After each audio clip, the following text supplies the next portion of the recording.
Chicken soup, mutton soup மட்டும் தான் try பண்ணியிருக்கீங்கன்னா, ஒரு முறை இந்த ராகி மாவு சூப்பும் ட்ரை பண்ணி பாருங்கள்.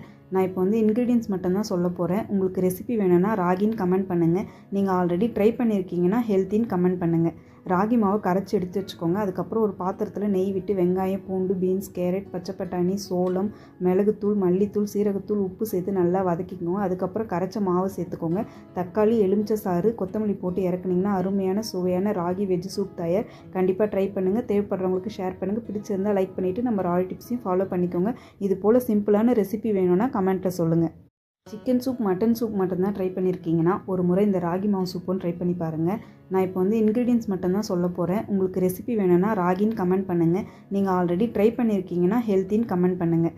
ராகி மாவை கரைச்சி எடுத்து வச்சுக்கோங்க. அதுக்கப்புறம் ஒரு பாத்திரத்தில் நெய் விட்டு வெங்காயம், பூண்டு, பீன்ஸ், கேரட், பச்சை பட்டாணி, சோளம், மிளகுத்தூள், மல்லித்தூள், சீரகத்தூள், உப்பு சேர்த்து நல்லா வதக்கிக்கோங்க. அதுக்கப்புறம் கரைச்ச மாவு சேர்த்துக்கோங்க. தக்காளி, எலுமிச்சை சாறு, கொத்தமல்லி போட்டு இறக்குனீங்கன்னா அருமையான சுவையான ராகி வெஜ் சூப் தயார். கண்டிப்பாக ட்ரை பண்ணுங்கள். தேவைப்படுறவங்களுக்கு ஷேர் பண்ணுங்கள். பிடிச்சிருந்தால் லைக் பண்ணிவிட்டு நம்ம ராயல் டிப்ஸையும் ஃபாலோ பண்ணிக்கோங்க. இது போல் சிம்பிளான ரெசிபி வேணும்னா கமெண்ட்டில் சொல்லுங்கள்.